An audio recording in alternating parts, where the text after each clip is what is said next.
Progress.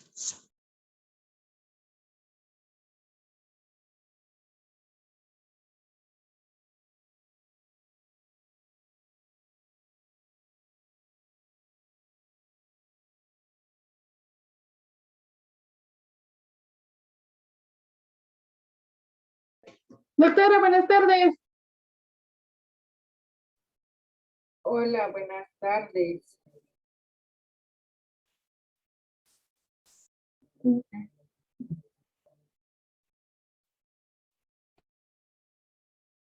Buenas tardes, licenciada. Hola, buenas tardes.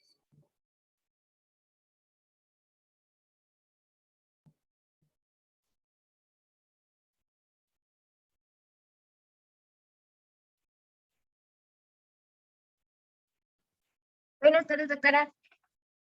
Venga, buenas tardes.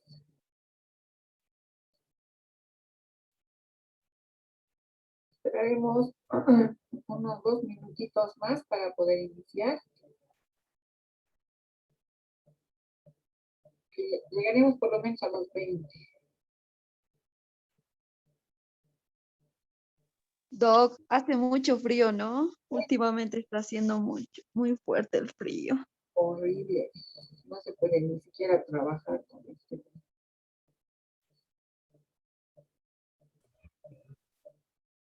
A mí me duelen mis dedos en las manos porque...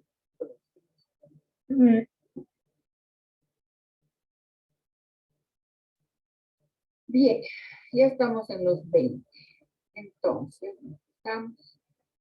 Bueno, más que empezar, vamos a continuar lo que habíamos hablado en la clase pasada.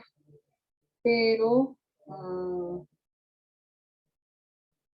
aprovechando que estamos todavía despejados, gracias a Esdenka, que ayer me ha escrito por alguna observación que han tenido ustedes en las notas. Gracias a ustedes. Evidentemente, ese es el trabajo de la paradoja de Goldman. No está revisado, ustedes tienen razón. Entonces, en mis casilleros, en mi casillero de la paradoja de Goldman, hay una nota que yo supongo que debe ser de uno de los controles de lectura. Pero como no queremos perder nota, en la tarea de la paradoja de Goldman la vamos a sumar para este final. ¿Les parece? Se va a estar promediado con lo que es este final. Así ni ustedes pierden. ¿Les parece? Sí, doctora. Ok, doctora. Como les digo, no sé qué ha pasado, tal vez al revisar he omitido, parece que está la fecha, pero bueno, pero como yo no pretendo disminuirles nota ni nada, entonces esa nota la vamos a considerar en los trabajos, en las tareas del examen, para el examen final, así que no hay ningún problema.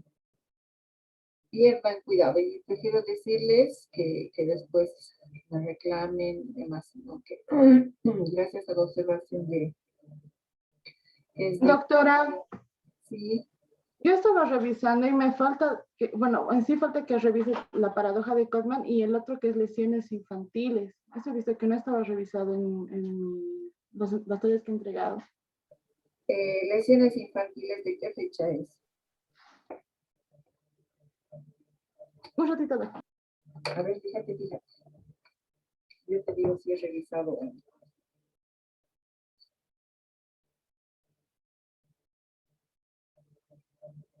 Doctora, buenas tardes. Bueno, Una preguntita. La última tarea sobre los mapas mentales o conceptuales de las exposiciones, ¿lo toma en cuenta para la nota que ya está en el sistema o lo va a tomar para la que viene? La última es la de la del 28 o la última. La de los mapas mentales. Pero Es la del 5 de junio. no, esa es Para el 5 de junio estaba. para el final. Porque Ah, ok, gracias, doctora. solamente he considerado hasta la tarea del 28. Entonces, eso no hay problema.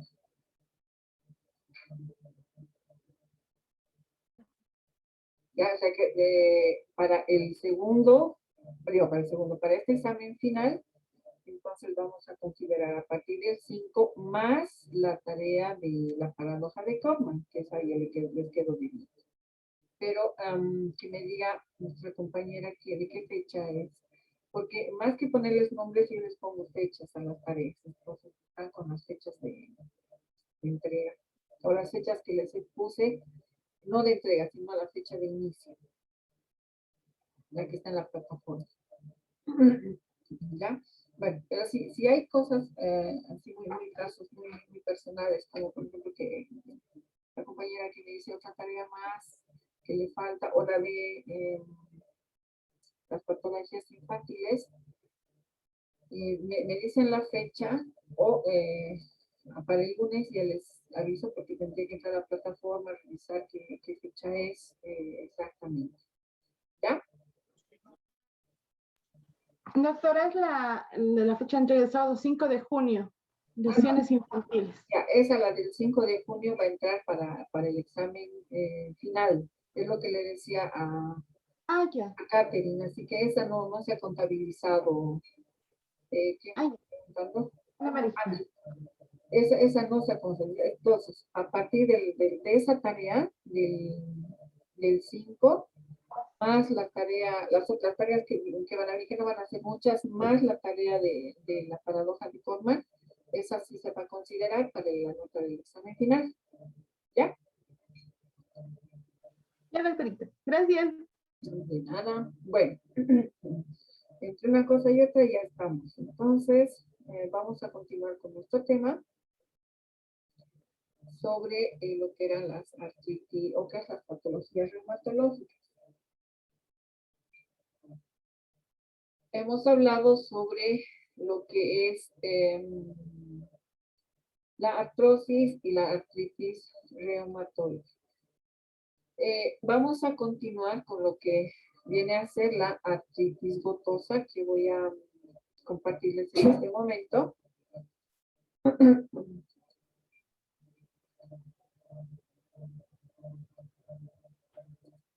Ya. A ver, ¿dónde está?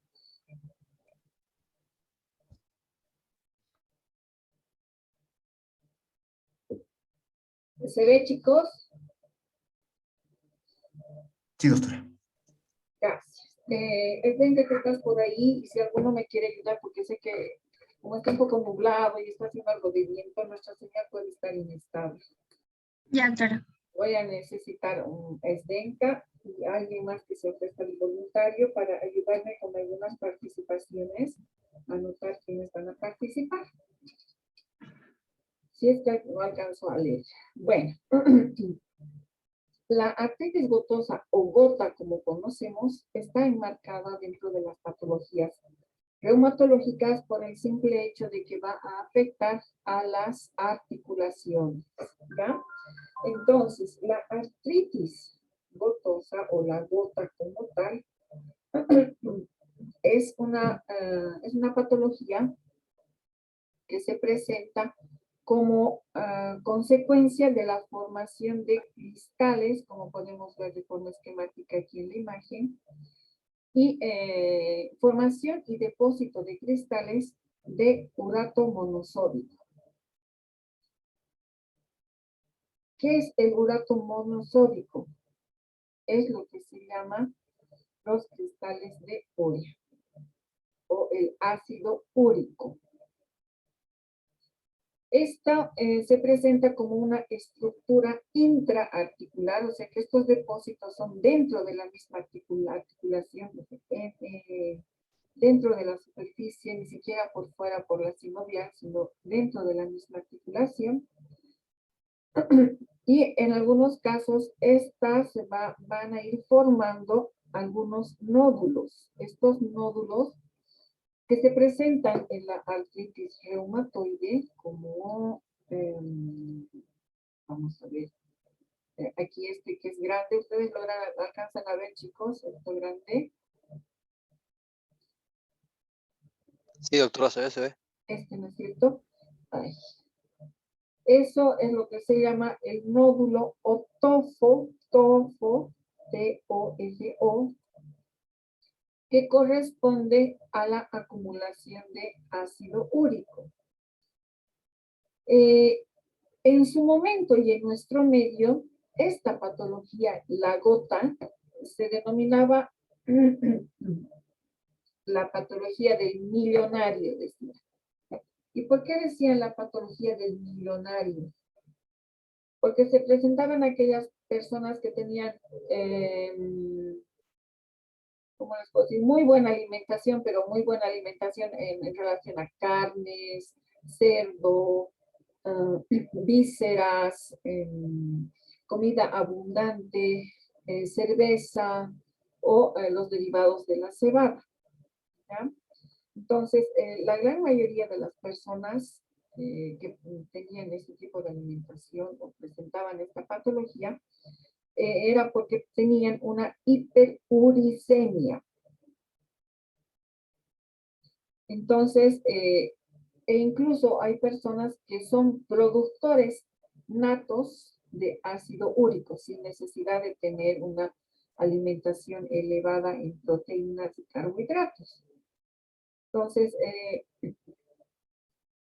esta patología se caracteriza por presentar episodios de artritis aguda, aunque vemos aquí de forma esquemática. ¿Por qué artritis aguda? Porque la articulación se inflama, se pone roja, turgente, dolorosa, y la característica, para no confundir con una artritis, es que empieza en esta articulación del dedo hallux, en la articulación metatarso-falángica del primer dedo, y solamente se presenta en esa articulación de inicio, ¿ya? Esta inflamación es recurrente. Con el tratamiento va a disminuir, pero digamos, si descuida su alimentación, y como en todo puede exagerar, esta inflamación retorna. Entonces, la inflamación articular se va a relacionar con la presencia del líquido sinovial en las articulaciones que están inflamadas, pero con presencia de cristales de urato monosódico. Esta presencia de cristales en las articulaciones, en los tejidos de las articulaciones, se va a asociar a un grado de inflamación crónica que es de inicio asintomática. Y luego, cuando se va aumentando el acúmulo de los cristales, se presenta un aumento de la sintomatología, e incluso se puede asociar con una enfermedad cardiovascular. Entonces, es necesario un buen diagnóstico de esta patología, ya que es importante esta acumulación del ácido úrico, de los cristales del ácido úrico en las articulaciones. Como les digo, no se debe confundir con lo que es la artritis reumatoidea. La artritis reumatoidea, que hemos hablado en la clase pasada, inicia generalmente en las manos. En cambio, esta artritis gotosa inicia en el dedo gordo o en el dedo hallux del pie. La formación dentro de lo que es la fisiopatología, la formación de los cristales, primero se requiere de una alta concentración de ácido úrico en los niveles de supersaturación. Todos en nuestro organismo, diferentes personas, tenemos un nivel establecido para todo, tanto para las proteínas como para los niveles de saturación, para los hematocritos, para los glóbulos blancos, etcétera, etcétera, ¿no es cierto? En este caso, las concentraciones de ácido úrico que se consideran normales son hasta los 7 miligramos, de acuerdo a un método específico. Entonces, cuando se supera este nivel, ya podemos hablar de una precipitación de los cristales del urato monosódico. Luego de esto, es importante también los factores predisponentes de los ataques de la gota. ¿Cómo es esto? En condiciones normales, los cristales de urato monosódico se van acumulando de forma progresiva. Entonces, para que exista un ataque o una inflamación gotosa, es necesario que exista un acúmulo elevado de urato monosódico en la articulación, pero también que se encuentren de forma regular en el líquido sinovial, específicamente de las articulaciones que son asintomáticas. ¿Y cuáles van a ser? Puede ser la articulación del tobillo y en algunos casos en la columna vertebral. Entonces, cuando es evidente la presencia de los cristales de urato, es necesario que existan otros factores que estén acompañados en la inflamación articular cuando es sintomática, como en este caso. Y asintomática puede ser cualquier otra articulación que no tiene un signo evidente, ¿ya? Entonces, si hablamos de los síntomas como signos y síntomas clásicos, ya en general, vamos a tener la rigidez de la articulación, el edema o hinchazón que le llamamos, el calor, como ven se ve rojo, es caliente, el enrojecimiento, la inflamación y el dolor agonizante. ¿Por qué se dice dolor agonizante? El dolor es tan, pero tan intenso que el paciente que sufre una artritis gotosa no aguanta ni siquiera el peso de la sábana, no les digo de la frazada o del edredón, sino el peso de la sábana sobre el dedo que está afectado. Entonces, estos episodios de inflamación articular aguda van a tener todas estas manifestaciones. Si bien no presentan todas, pero sí la mayoría, y como les digo, la característica es en el primer dedo del pie. Aunque como si tenemos otras articulaciones silenciosas, vamos a ver la articulación del tobillo, algunas veces en los codos, la rodilla muy rara vez, pero sí también con frecuencia en la columna vertebral. Ahora, esto es en una artritis gotosa. Una clasificación, si quieren, o una variedad de lo que es la gota, está la gota tofacia, que es aquella en la que los tofos, que son los nódulos que se forman por los cristales del urato monosódico, están rodeados por una reacción granulomatosa que aparece después de una evolución prolongada del mismo episodio de gota. En este caso, los tofos se van a ubicar de forma periarticular y tienen tendencia a ir creciendo con el acúmulo de la hiperuricemia. Estos tofos se van a localizar en la superficie de extensión principalmente y no se presentan, no es evidente en este dedo, en el dedo hallux, sino se presenta, por ejemplo, cuando la artritis gotosa está en la articulación del codo o en las rodillas o en las manos. ¿Ya? Entonces, como les digo, estos acúmulos van a formar estos abultamientos en la articulación. En cuanto al tratamiento,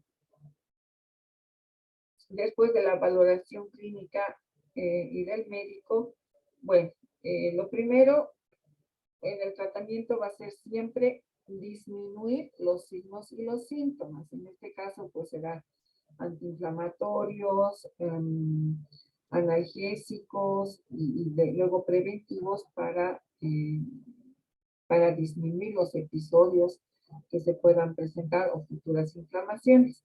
Y uno de los medicamentos que es clásico en la gota es el allopurinol. El allopurinol es un medicamento que disminuye la cantidad de ácido úrico que se forma en las articulaciones. Dentro de lo que es la fisioterapia, mucho no se hace más que disminuir el dolor, la inflamación y mantener la amplitud del movimiento. Mucho no se hace, les digo, porque es una articulación que no, cuando está en una crisis aguda, no tolera ningún tipo de contacto porque el dolor es bastante intenso. ¿Ya? Bueno.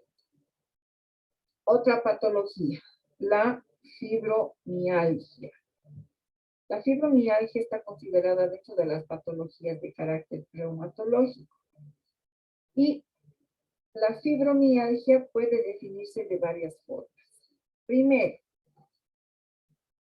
si nos basamos en la sintomatología, podemos decir que es un trastorno crónico que provoca dolor generalizado que está asociado a la presencia de astenia, sueño que no es reconfortante y otros síntomas que no tienen una explicación. Esa sería una definición. La otra definición sería que si nos basamos en la patogenia, podemos decir que la fibromialgia es un síndrome por amplificación del dolor en el sistema nervioso central, que va a compartir los rasgos fisiopatológicos con el síndrome del intestino irritable, con la cefalea tensional, con la disfunción temporomandibular y otros síndromes somáticos funcionales. Pero también tenemos una tercera definición que se toma en cuenta desde el punto de vista del paciente. Entonces, se dice que la fibromialgia es una enfermedad crónica que provoca un gran sufrimiento con frecuencia que resulta invisible para los familiares y los amigos, e incluso para el médico, para el personal sanitario, ya que esta invisibilidad es una consecuencia del modelo biomédico. Este modelo biomédico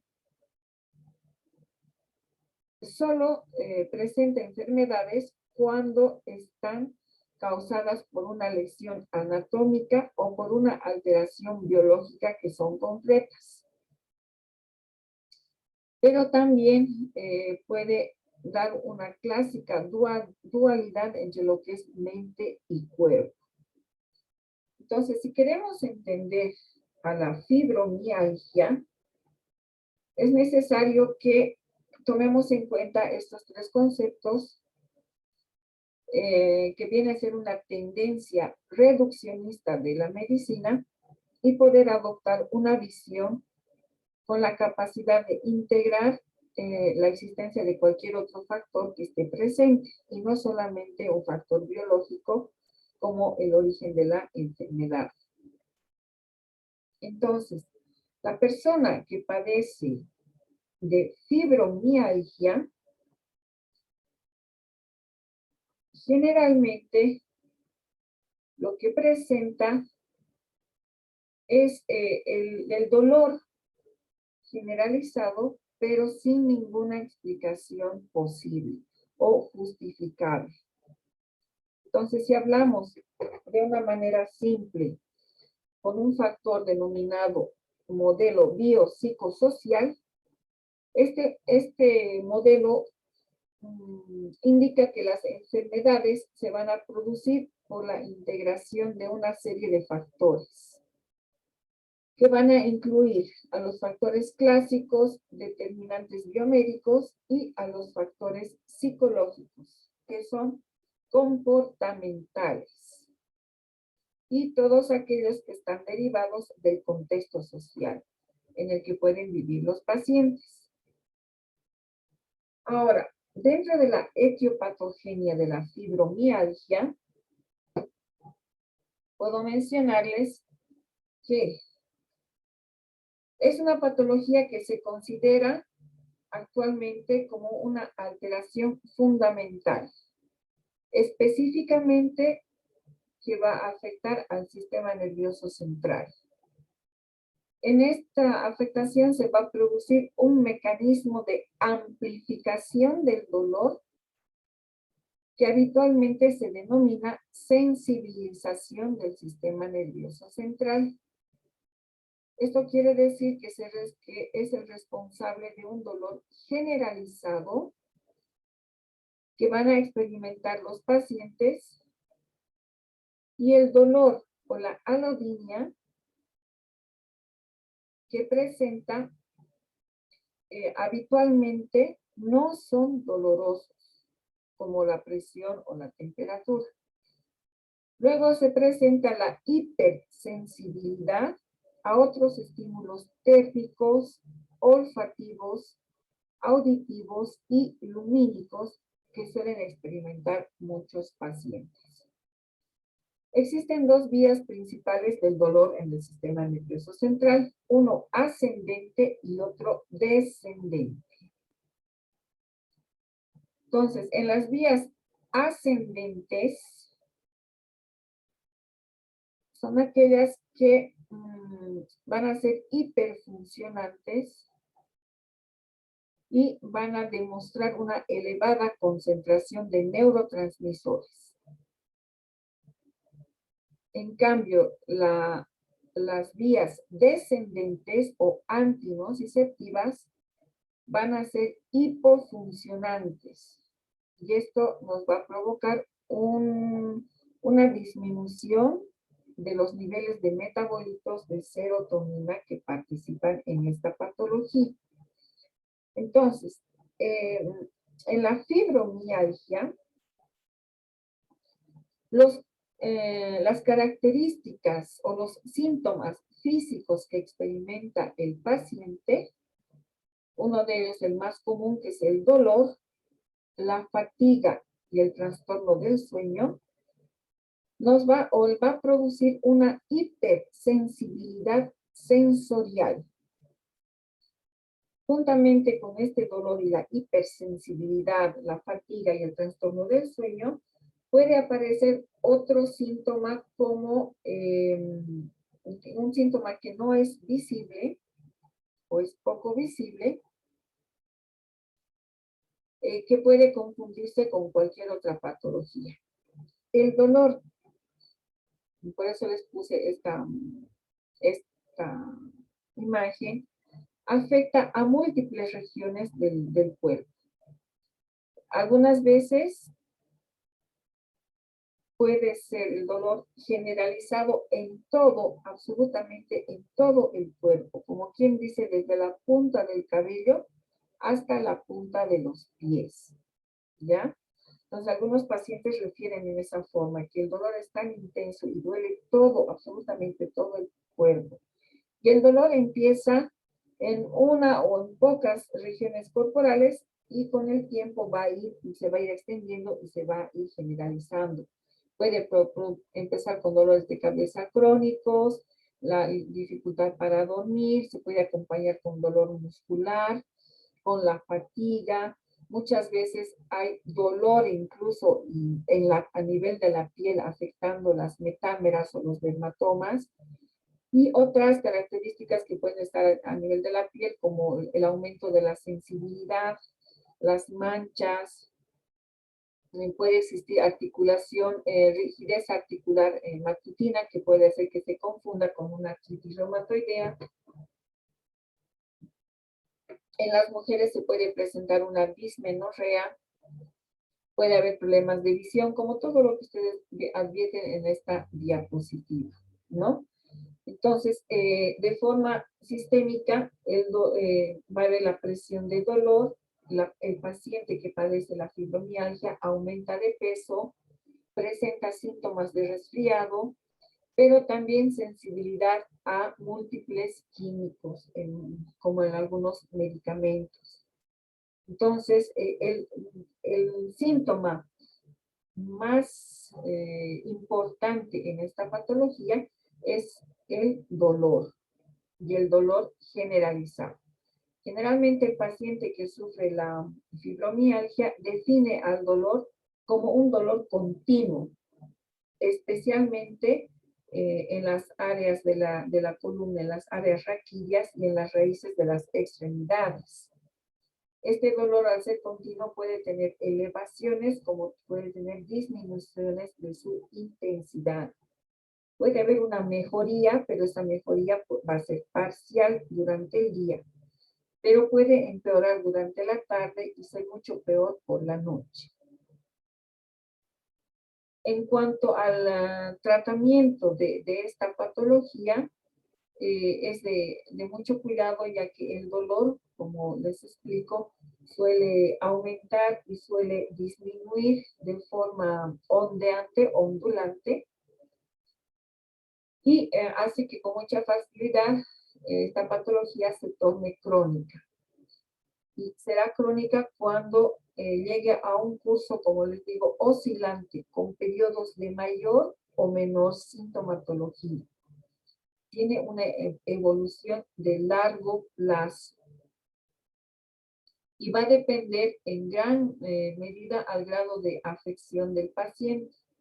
Entonces pueden existir pacientes que solamente refieran un 10, un 15, hasta un 40% de afección, y otros que vayan empeorando de acuerdo a un porcentaje establecido en función a las regiones que estén afectadas.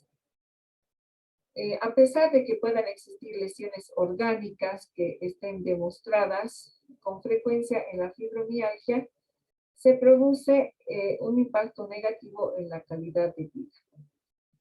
¿A qué me refiero con esto? Que los pacientes que sufren la fibromialgia tienen una disminución en la capacidad física, en la actividad intelectual y en el estado emocional, así como en las relaciones interpersonales. Obviamente se ve afectada las relaciones de pareja, ya que no puede existir ni siquiera el contacto, las relaciones con los padres, hermanos, etcétera, que también puedan aumentar de forma psicológica el estado emocional de los pacientes que padecen la fibromialgia. Dentro del tratamiento mismo de la fibromialgia, lo que se sugiere, dependiendo a varios autores, es un tratamiento pasivo que sea analgésico, acompañado con ejercicio físico. Dentro del ejercicio físico, que sea de preferencia un ejercicio aeróbico. Luego,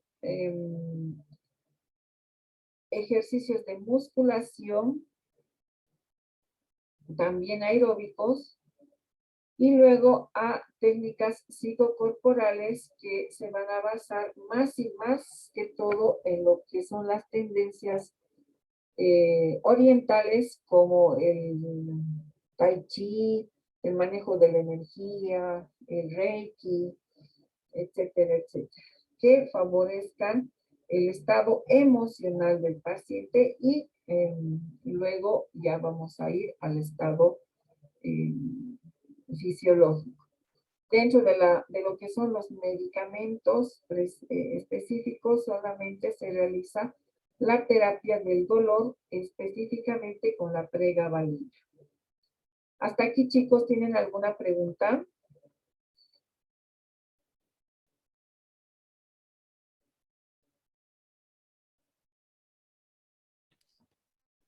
Buenas tardes, doctora. Yo tengo una pregunta. Bien, Adriana. ¿Es verdad que las personas que tienen fibromialgia presentan problemas de atención, falta de concentración y de memoria? Sí, precisamente por la presencia del dolor, porque están más atentos a que el dolor es tan intenso que no se tolera ni siquiera muchas veces la tela de la ropa sobre la piel. Duele de forma generalizada todo el cuerpo y con mucha frecuencia la cabeza. Entonces es un dolor crónico, una cefalea crónica. Y esto hace que el paciente pierda la concentración, no tenga la facilidad de poder entablar una conversación o una relación interpersonal que sea efectiva. Afecta bastante de manera psicológica. ¿Ya? Bueno, chicos, entonces me van a dar 5 minutos, por favor, para volver a la otra reunión y continuar con las otras 2 patologías que nos falta para terminar. ¿Les parece? Está bien, Doc. Listo, chicos, nos vemos en un momento. Ok, doctora.